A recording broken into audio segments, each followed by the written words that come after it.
According to cable news, it was the worst political moment in history. I just want to thank you because you're very, very special people. You were here long before any of us were here. Although we have a representative in Congress who they say was here a long time ago. They call her Pocahontas. It's just beautiful. But that sent the chatterballs chatterballing. He seems like he's promoting it with this Pocahontas nonsense. It seems like he can't get off of you. Is he afraid of you? If somebody came out and talked about white people the way he talks about these other groups, that person would be highly criticized, and rightfully so. That remark met with stunned silence from everyone in the room, because everyone in that room knew it was a racist slur. All right, someone should buy stock in fainting couches. So Trump called Liz Warren Pocahontas in a meeting with heroic code talkers. Bad timing, true, but racist, no. For a slur, it must be derogatory to the actual group. Here it was derogatory to a person, Warren, masquerading as part of that group. Trump calling her Pocahontas was in effect saying, I'm here with Native Americans, I know Native Americans, and you, Liz, are no Native American.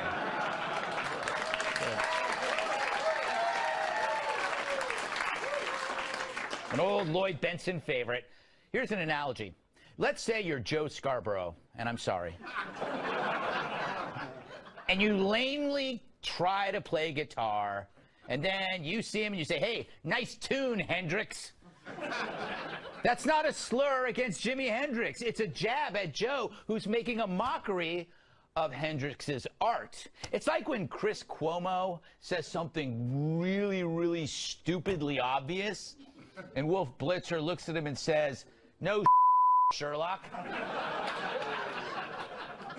Anyway, the experts in all things racist can't see that Liz Warren piggybacks on real Native Americans. But the reflex to shout racist exposes the irrational, emotionally charged bubble these people live in, which then Trump loves trolling. See the fake news trophy, which he says should be given out to the network that lies the most about our most favorite president, which is him, Trump says. And that little joke turned the media into molten jelly. President Trump stepping up his attacks on the free press. For the president to tweet what amounts to an assault on journalists who actually risk their lives to report the facts, it's stunning. Assault! That's an assault. Is that news or a Real Housewives marathon? And when they aren't shrieking, they aren't showing up. Here's Chancey, i.e. Chuck and Nancy, failing to meet with Trump over the tax bill, giving Trump this awesome photo op. Where the hell is Chancey? Maybe they had other plans. Ironing Conyers' pants.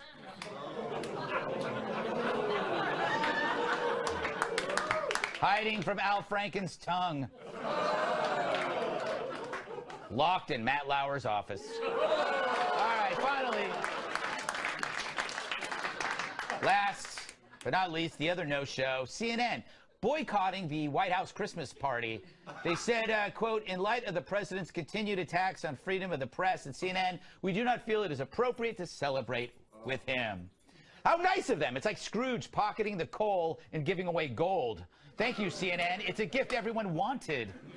Now, of course, they did send reporters, which is good. You never know what happens at a Christmas party. Last year, remember Lou Dobbs and the ice sculpture? The emergency room still talks about it.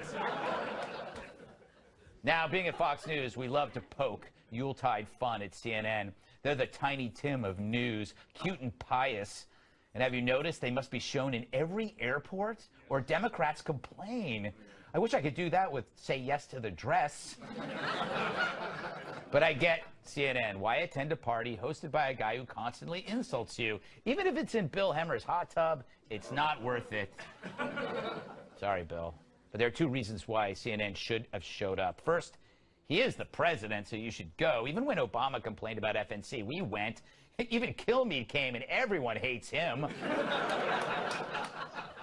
Second, not going suggests a failure to comprehend Trump even after a year of his nonstop trash talk. At this point, if you still take that seriously, you're like Gramps using a rotary phone. Get with the time, CNN. And really, be grateful you're even invited. I wasn't invited to the Christmas party. Everyone else at the 5 and Fox News was.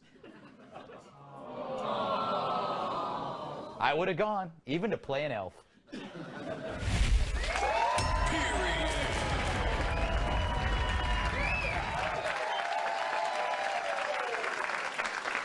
Let's welcome tonight's glorious guest. We'll grab your pepper spray and body armor, because this guy's a riot. Actor, writer, and comedian Jamie Lissow.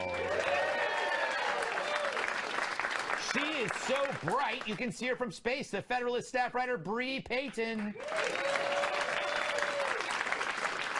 She's as brassy as I am gassy, and that's a lot. National Review reporter, Catherine Timpf.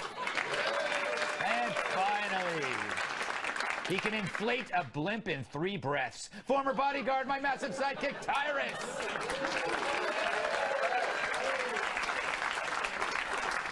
All right. Jamie, good to see you. What do you make of this? What do you make of Trump's overall... how about the Christmas party? Let's start with the Christmas party. Yeah, and the one thing about Trump, though, that I did just realize, he said, like, I'm your favorite president. Like, he picked a thing where there's only one of it. You know what I mean? Like, that would be like me going, I'm the best comedian in Alaska, because that's where I live. I live in Alaska. Yes. We're like, yeah, we know, because you're the only one here. Right. But the Christmas party, I'm starting to think, like, if anyone has ever gone to a Christmas party, they're awful. And maybe no one wants to go to a Christmas party, and they're just looking to, like, because this happened, I'm boycotting my Christmas party. I'm not going. Really? Maybe everyone's just looking for an excuse not to go. I feel like it's going to be, at some point, just Trump all alone with a cake, telling everyone it was packed. Yes, but you know what, Bree? Who cares, right? I mean, if they don't want to come, like I wasn't invited, and I would have gone. Meanwhile, my peers are there, Bree. I don't think that's fair. Yeah, I think you're right. And also, I think, you know, the media, every time Donald Trump says something slightly negative about them, they take it and run with it for 2 days, right? I mean, CNN hyped the fact that they weren't going to show up at this Christmas party for like a day and a half and milk that as a news cycle. And I mean, this is really why America hates us, right? Like, they hate us for good reason, because when we don't go to Christmas parties, we make a big stink out of it. And that's not what people in Wisconsin do. You know, Kat, whenever I'm looking at Trump about to say something, like with the Pocahontas thing, you can see in his brain that he's about to jump off a cliff. Yeah. Do you notice that? He's like this. He's like, is this the time where I talk about her? It's with Native Americans. Yeah. And then he jumps off a cliff. Isn't that what a comedian does? That you are always thinking about jumping off a cliff. Like, everything you say is a risk. Right, but the interesting thing is he's not a comedian, he's a president, and now a lot of comedians think that they're politicians, and the president is a comedian, and that's just where we live now. That is so true. But, you know, again, kind of the wrong time for it. Again, it can't be offensive because she's not actually Native American and has taken resources from people who actually are Native American. So I don't know how she gets on TV and is that upset and people actually book her for that. Yeah, I know. I certainly don't understand that. But it would make more sense if the president drank a little bit. Yeah. It would just make more sense. I know he's against alcohol. Yeah. I know it is, and people say, you know, he's had family, but this is where all the energy comes from, Tyrus. Like, I don't have a lot of energy at night. You don't? You never stop talking. I know. That's about it, though. Yeah. I don't do much else, Tyrus. Don't want to know. Except stare at your photo. Okay. There's a question coming? No. This is why I don't go to the Christmas parties. Yeah. Stuck at a table with him. So. I love Christmas parties, okay? Yeah, you weren't invited either. No, I wasn't, but I would have gone, even if everyone hated me, because those are the best parties. You just sit in the corner with your cocktail glaring at everyone and play the victim. It's amazing. Who lives like that? Me! I'm not going. No, you know what the worst thing is, Tyrus? People who say they're invited and then say, I'm not going, right? I never said I was invited. I'm not going. I'm not talking about you. I'm talking about other people that I know. Oh, like, oh, I was going to go, but I had a thing. Yeah, what thing would you have that was more important than the president's Christmas party? Do you think that this is an interesting reversal of a polarized relationship where the media always targeted a public figure? This is the first time that a public figure targets the media, and we don't know how to deal with it? Well, I'll tell you how I deal with it. Literally, I'm just like, I mean, Here's the thing, like this week for Trump, I think has been like it's been so hard because I'm excited about the tax. I think we're going to get the tax going through. I'm excited about that. It looks good. But there's been so many distractions that are just not needed. And I think when you talked about like that pause, that's not him. That's his conscience going, bro, please, no, don't. And then he says it, you know. Yeah. And even the thing with the retweets, like he didn't bother to. That was the problem. He didn't bother to look at who was sending the stuff. You know what I'm saying? Like he's focused on all the wrong things. And like, here's the thing about the stuff he put out there, whether it was Pocahontas or the Muslim attacks from the neo-Nazi group in England. The problem is it's going to hurt our agenda because when the travel ban comes back, I believe it comes back in like 3 weeks. I got another part of it. They're going to use that to hurt our security. They're going to say, well, it's about keeping Muslims out, and then a judge is going to say, oh, well, we can't use it. And that's the problem. Some of the stuff is entertaining, but it hurts our agenda in the long run. Yeah, not all of his tweets are perfect. No, and he's not. But that's why he was elected. He's not a perfect politician, and we don't want him to be. But sometimes, just you know. That's where Jamie, any Actually, you really got me thinking now about the look Trump gave. Like, it's really, really funny. You're right. Like, there was that like, he literally looks like, you know, like when you give your dog part of your steak? Yes. And he's like...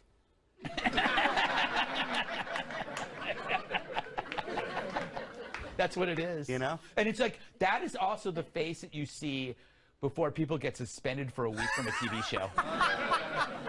In my brain, this joke, it could be really funny. And then I say it, and then you get the call, and then you're home for a paid vacation. It's true. Prince Harry is set to marry. Let's toast with some sherry. The royal wedding we'd like to see. That's next.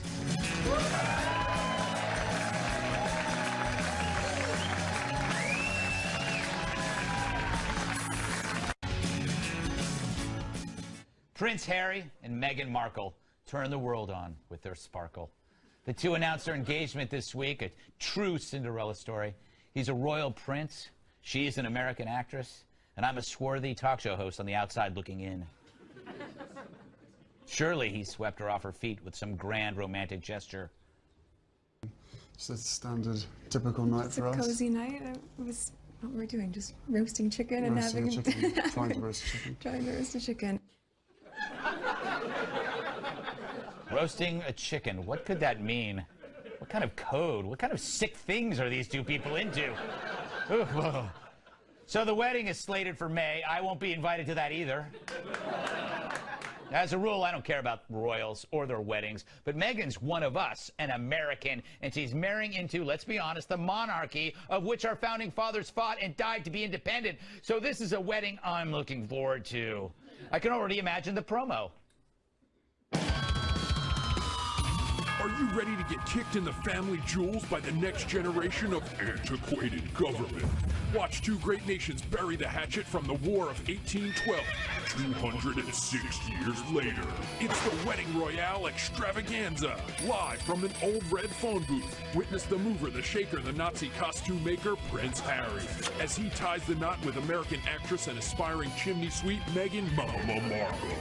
This wedding will get you more Union jacked up than William Wallace at Falkirk. So bring your tea and crumpets, mate. One lucky viewer will win David Beckham's foot, still in a shoe. It's the Wedding Royale Extravaganza. Pip pip cheerio, mother.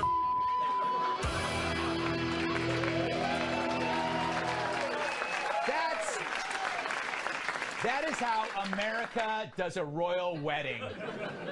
All right, Bree, you are a woman. Women have strong feelings about royalty, and I don't know why. Please explain your feelings. Yeah, my feelings are that I'm glad that we're free from them, right? Mm-hmm. And also, I'm wondering, do you think she has to renounce her U.S. citizenship in order to become a royal? Because that would be a deal breaker for me. Yeah, it's true. I'd be like, can't do it. Got to retain the passport. Got to have the U.S. passport. But speaking of women, a lot of feminists were mad at Meghan Markle because they're upset that she's quitting her job to become a princess. I know.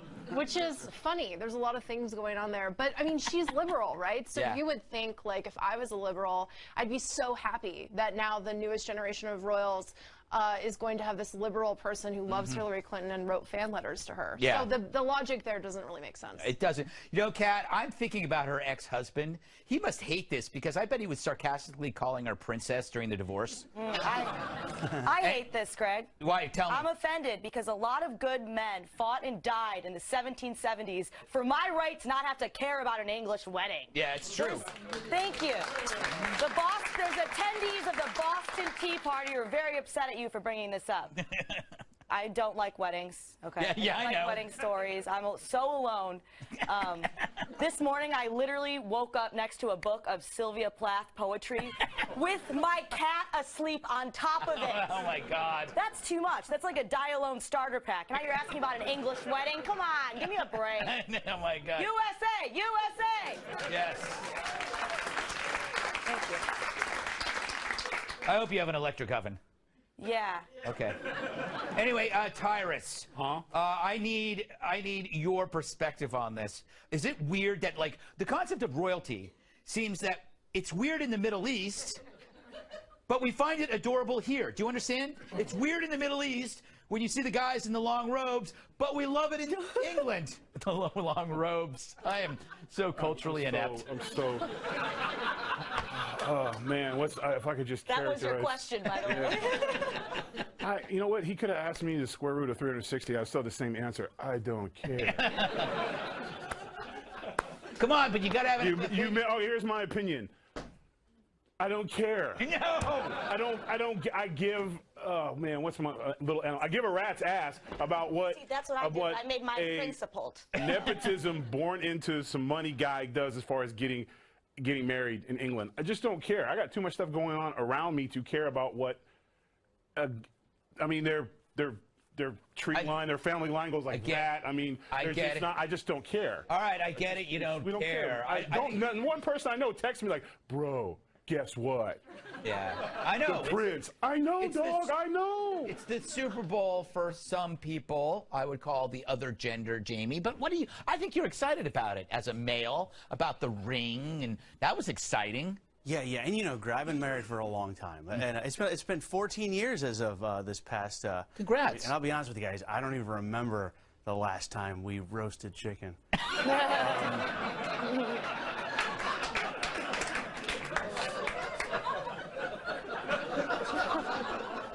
We have similarities, though, me and the Prince. The ring he got, if you guys saw, it's beautiful. It's really big. Those are dissimilar to ours. But where the similarities begin is the diamond he got it from a place that he spent a lot of time in his child. I think it was Botswana. Am I saying? Yeah, Botswana. Botswana. And could you edit out where I said it really wrong and look stupid? Yes. He got it from Botswana, a place that he had spent a lot of time in his childhood. And I actually did the same thing with my wife, for real. No joke. I bought her a diamond from a place I spent a lot of time in my childhood. It's called Pawn Shop.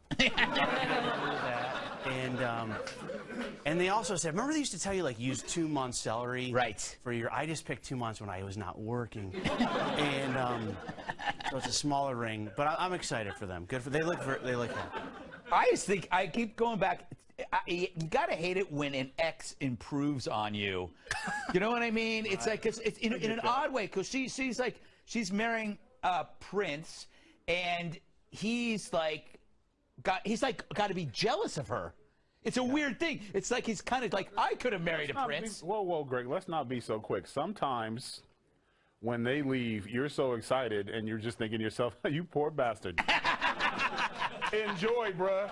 I give it 6 months. You know, I think you're right, though. Sometimes divorce dudes like, bye. Yeah, you know what? Like, bye. The other part of the story is she's leaving one of her dogs behind because I think he's too sick to travel. Is that the case? But how can a dog? I mean, you're in the air. You're not swimming across the Atlantic. Like a dog, they can run a private jet. What kind of a person leaves their dog like, bye, sorry, I gotta go, get married? One day my prince will come and you're dead. The sad thing is the dog will be waiting for it. My prince comes, you're going to the little woods in the sky. All right, up next, a story about Victoria's Secret. Yes, a story about Victoria's Secret, which allows us to run tape of Victoria's Secret.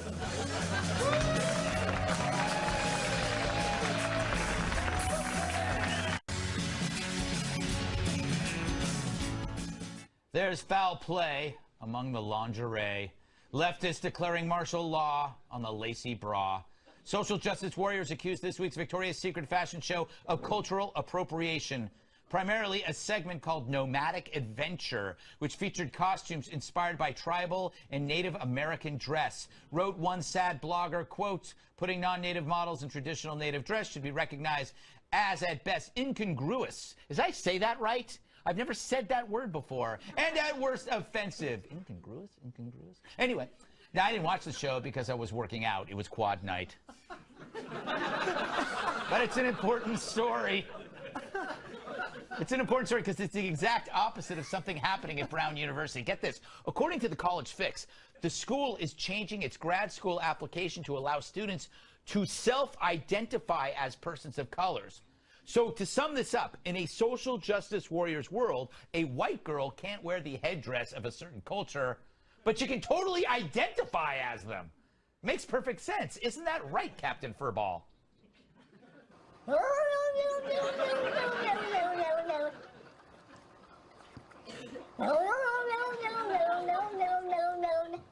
I would identify as Captain Furball any day. Tyrus, No. No? No. No what? Pick someone else. No, you can't do this. This is now 2 segments in a row. Well, you're not talking about anything fun. What do you say? This is not supposed to be Let's Make Tyrus Happy Day. It never has been, Greg. All right. And by the way, I got a question for you. What workout do you do that emphasizes quads? I would love to know that. Leg lifts. Leg lifts. Leg lifts. Leg lifts, squats. Yeah. I don't use weights. I use body resistance of my trainer. Okay. I asked. Trainer is a guy I met in a park. Look, man. Look, either have an answer or I'm not coming to you for the rest of the show. Promise? Yes. No, you know what, man? The Brown thing, I guess Rachel Dozier is the new dean of students because now you can be whatever you want. That was the lady who pretended to be black for 5 million years. Yeah. Here's the thing. If you want to be whatever you want in your safe space at college, go for it. Because eventually you have to be in the real world. And when I was in college and we had friends and me and the brothers, we kind of hung out, and every once in a while we'd have a few of the white guys who played ball would become buddies with us, and everything would be cool, and they'd be part of the group, and everything would be great. And then one night they would have too much fun, and they would say just the wrong thing culturally, and they would be reminded that we're cool, but we're not that cool. So I think they're sending a really bad message. And as far as Victoria's Secret goes, I mean, let's be real, man. That's not even about us anyways. We don't care about lingerie. I don't care about lingerie. I'll take sweats and a good yes. Then I'll give 2 damns about sweats. Lingerie. You know, Jamie. See, look at him. Look at him. He won't admit it. Go to the camera on him. He's like this. I did do that until the camera got here. Yes. Jamie, thoughts on this topic? Well, I feel like the Victoria's Secret thing, I mean, isn't it so surprising that people that put on the thing where the women walk out in their underwear didn't think this through completely? I just think, is it that big of a deal? I saw one story came out and it says, it's not hot, it's wrong. And I was like, come on, it's hot. You can't, it might be wrong, but don't lie to people. Yes. And then and some of those pictures were hard to look away from. I don't know if you noticed, but a couple of the girls had huge, gigantic fake wings. I know. And did people used to fly? What does that even mean? It's amazing. They're angels. Sent from hot angel land, I guess. Bree, it's cultural appropriation everywhere. Everything we do is taken from some other culture, right? Right, because we live in a Western civilization, and that's kind of the point of Western civilization, is that we have a long history of appropriating things. Yes. Right, in ways that are nice and sometimes in ways that are not nice. But, the logic that you pointed out of, in some circles, it's okay to self-identify as a certain race, but if you dress up like one, that's not okay. I mean, it hurts my head, wearing a tight Indian feather headband, you know what I mean? Yeah. And I do think that, the goalposts are just forever changing, and I think that that's intentional, right? I mean, these are the people that gave us the perpetual revolution. It never ends, Kat. Yes, Greg? I predict this will culminate in specific self-identification. You could identify perhaps as a specific historical figure who is dead. What if you decided that you woke up and you wanted to be Benjamin Franklin? I do. Yes, I thought so. I am. From now on, you have to call me Benjamin. Yes. And treat me with that kind of respect. No, when we talk about this cultural appropriation stuff and the Victoria's Secret stuff, I want to quit my job, quit my life, and just spend time going around reminding all of these people that we are actually all going to die someday. Yes, that is true. And nobody's going to be on their deathbed like, I wish I'd spent more time attacking culturally insensitive underwear. And I feel so bad dying before I've done it, but it's so hard to live in a world where underwear is not always perfectly politically correct. I mean, this took time out of this person's life, which is limited to rights. Was it the best use? No. I would say no. No. Good point, good point, good point. I think one day I'm going to wake up and I'm going to believe that I'm Oprah. And the first thing I'm going to say is, where's Stedman? Right here, bro. Yeah. I'll be Stedman. You'll be Stedman. What? Have you ever seen them together? I think it's beautiful, actually. I'm touched by that. All right, coming up. So where in the world is Matt Lauer? Probably hiding under a 30 Rock.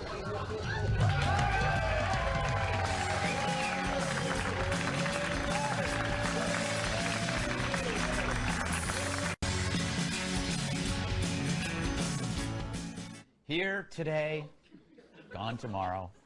Matt Lauer, now out of power, for allegedly a litany of highly questionable sexually inappropriate behavior. That's what happens these days, unless you're in Congress. Congress, by the way, just voted this week to start mandatory sex harassment training. Welcome to the 21st century, Congress.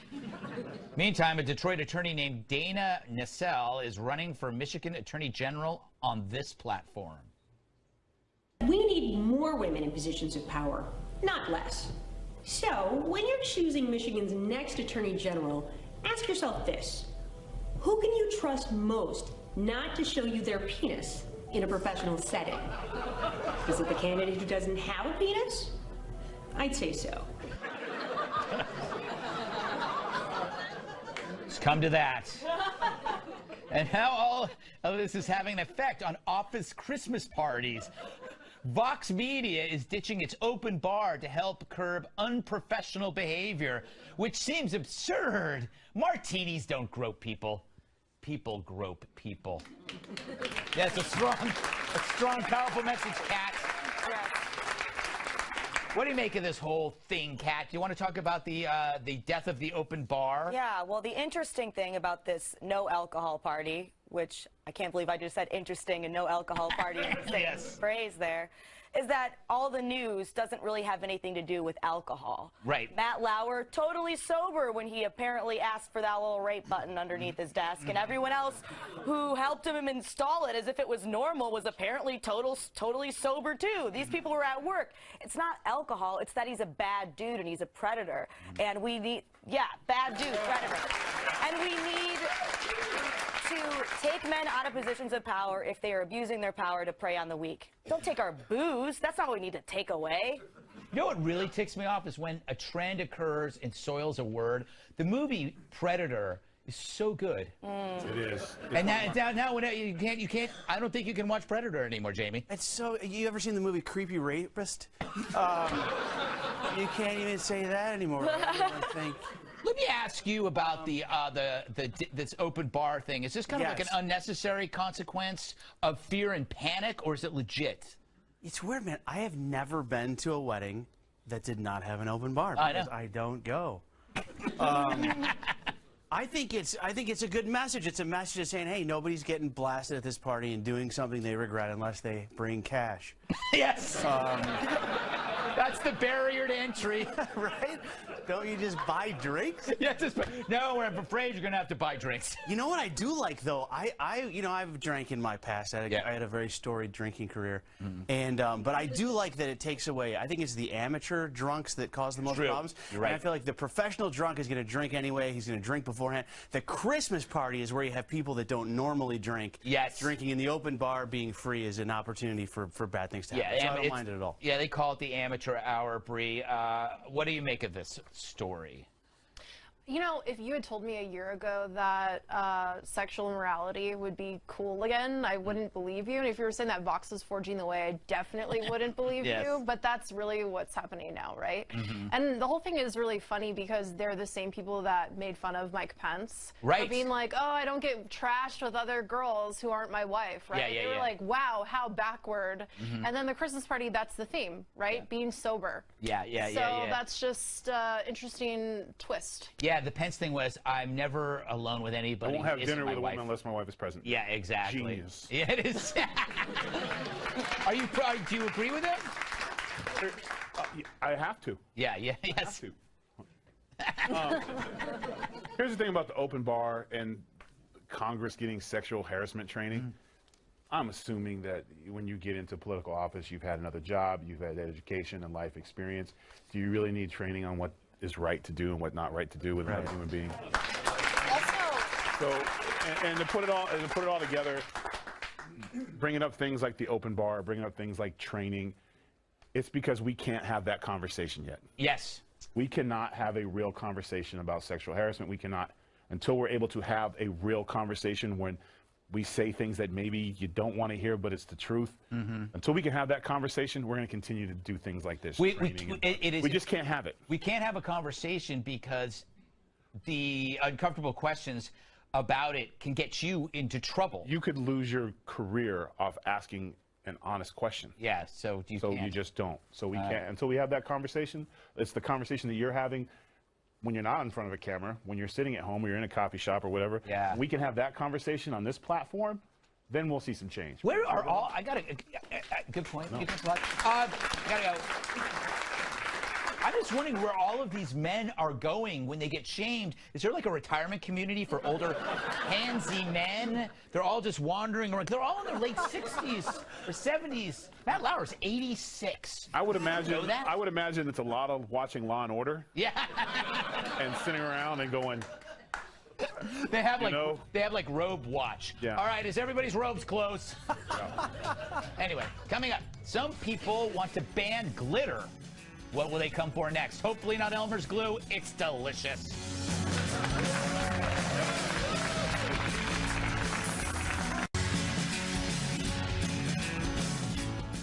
They're bitter over glitter. Environmental scientists, aren't they all, are calling for a worldwide ban on glitter because it's a pollution risk. The problem goes like this. Glitter is microplastic that's too small to be filtered out by water treatment plants, so it eventually ends up in our oceans where it's eaten by unsuspecting fish who really should be grateful.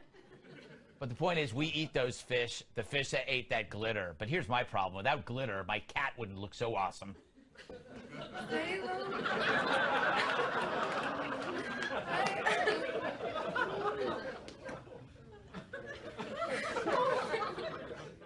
Okay, he's very classy. Jamie, this is the war on fun, right? I am very excited about this news. Really? I have children. I have a daughter. I have a house full of glitter. I can't wait to tell her what she's doing is ruining the earth. I hope that next they discover the same thing for Play-Doh, slime, Legos would be awesome if they could do that next. I would like to get rid of all the stuff that's ruining my house. That would be a great way to tell them not to play with it. I do, however, the only thing I don't like about this story, the glitter can be useful in some circumstances, like for safety, you know, as a reflector for strippers walking home in the dark. You know, it's... Tyrus. Yo, oh, of course, stripper goes to Tyrus.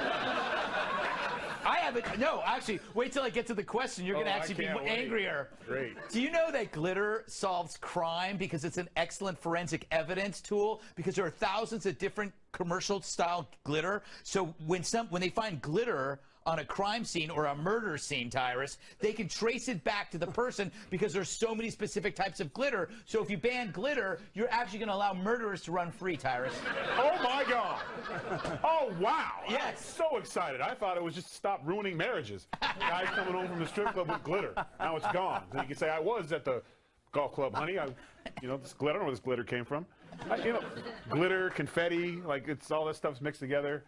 And, Party kazoo, sequins, yeah, so, spanklers. Rip Taylor was a global terrorist. No one knew. You know? Yes. Poor Rip Taylor. Throwing this glitter up in the air and killing people, and just everything is bad for the earth. Everything is bad, including the earth. Everything is bad for the earth. You know what's really bad for the earth? Earth. What has Earth done for Earth lately with their volcanoes? It's like, hey, let's just blow up. The Earth has no. The Earth is irresponsible about the Earth. Kat, did you know that glitter is 30,000 years old? They had mica flakes in cave paintings. 6,000 years ago, Egyptians used to produce cosmetics using beetle shells. It's very beautiful, Greg. Thanks. I also think if the world did end because of glitter, that would be awesome. Yeah, it would be. What better way to end? What, again, have a meteor that's so lame? I think the best thing for our brand as Earth would be too much glitter. Jupiter would be like, what happened to Earth? And Saturn would be like, they glittered themselves to death. Yes. And then Jupiter would be like, that place sounds like it was dope. Yeah. It is. It's a way to go, Bree. I don't want to live in a world without glitter. Yeah, that's a great point. Neither do I. Yes. I mean, our lip glosses both have glitter. Yeah. Just fun fact. Yes. I have glitter on me right now, though I can't say where. Wow. It was an accident. I fell on it. All right, Bree. Yeah, well, I mean, if environmentalists had their way, we'd be living in, like, yurts. Yes. And eating our own, excrements, which goes into the ocean also. That is true. I mean, of the things we're going to be upset about going into the ocean, I'm more upset about that than I am about the glitter. Just saying. I wouldn't mind living in a yurt, though. I wish I knew what it was. A yurt is like it's a precious way of saying tent. Could you imagine the new horror movies and be like, oh my God, the guy has glitter poisoning. Run, he's gonna shine on us. So it's gonna be great. There was a horror movie new called zombie. Glitter. It'll be Land of the Walking Glitter. Fabulous looking people chasing after you. Do you remember there was a movie called Glitter? Mariah Carey. Yeah, I remember. No, I don't remember. Mariah who? Maria, do you know nobody? Oh, the lady that forgot her lines last year at the New Year's Eve party. Yes, yeah, I remember her. Yes. I love your facts, though, Greg. Those were interesting. I have a lot of glitter facts, by the way. I can't wait to watch Law and Order Glitter. Where they just trace different glitters. Exactly.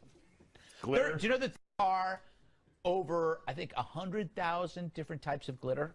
I knew that. I don't think everybody knew, though. I can honestly say that I'm glitter ignorant. All right. You're glignorant. Yeah, I'm glignorant. All right. I have half of those on my couch and my rug on my floor. If it starts coming out of you, you're in trouble. All right, don't go anywhere. Up next, Kat Timpf goes undercover. It's the hidden camera video that will have at least 3 to 4 people talking.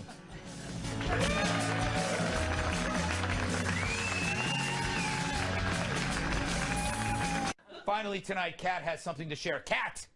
Thanks, Greg. Welcome. So I wanted to talk about my favorite story this week, which is James O'Keefe and Project Veritas. They're known for going after left-leaning groups using hidden cameras. This week, they tried to plant a false story about Roy Moore in the Washington Post, and it failed spectacularly because the Post sniffed it out. But it got me thinking, hidden cameras are sometimes the best way to get the truth. So I conducted my own little sting operation, Greg, with your staff to see how they really felt about you. I'm calling it Project Catitas. All right, I'm in the green room before the show. It's where all the staff hangs out. They don't know that I'm hiding this camera, but I'm gonna.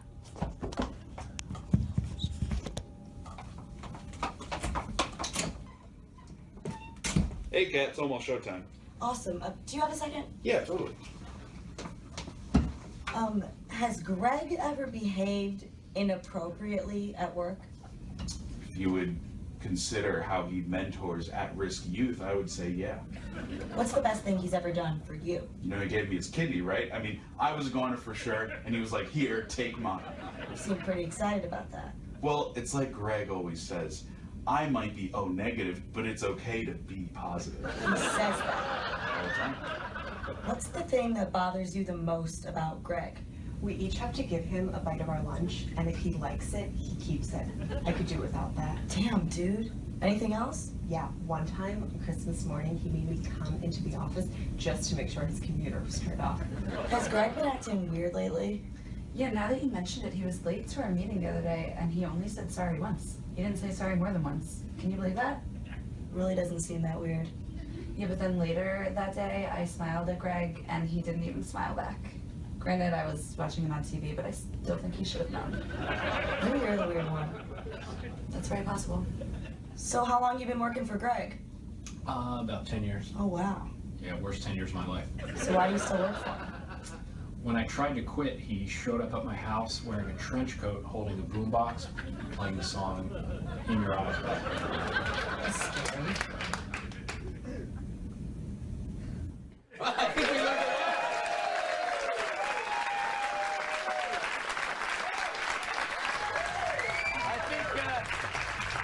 I think you have a scoop. You have a scoop. All right. Thank you, Jamie Lissow. Check him out.